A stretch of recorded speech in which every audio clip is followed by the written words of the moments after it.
somewhere in the back of my mind, I always knew I had taken some pictures in the 1960s. At first, I couldn't pinpoint the year, but I was certain we were quite young, just when the Beatles were really taking off.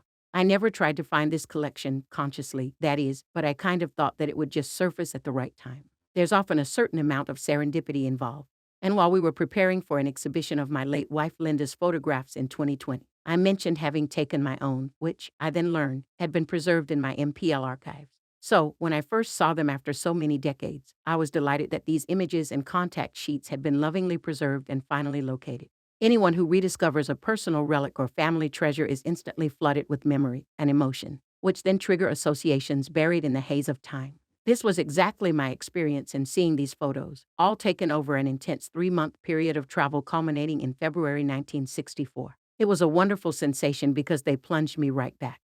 Here was my own record of our first huge trip, a photographic journal of the Beatles in 6 cities, beginning in Liverpool and London, followed by Paris, and then what we regarded as the big time, our first visit as a group to America, New York, Washington, and Miami, to the land where, at least in our minds, music's future was being born. Now, no one can doubt that these 3 months were something of a crucible, but at the time we didn't know that a new sound, a new movement, was happening. We were strangely at the center of this global sensation, which had ignited in 1963 in the UK with what the press dubbed Beatlemania. It was a period of, what else can you call it, pandemonium that exploded in British concert halls, on television shows and in the charts, where our music was suddenly what all the kids were listening to.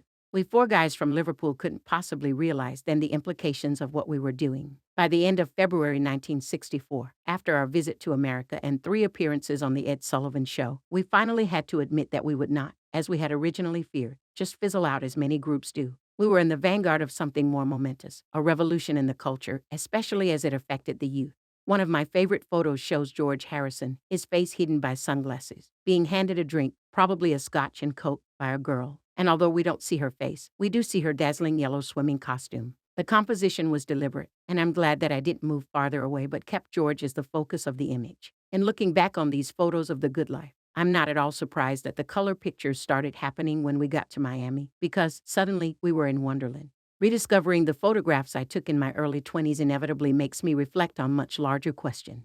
I think it's the same as it would be for anyone, that when you look at pictures of yourself when you were younger, in my case, a lot younger, there are a lot of emotions.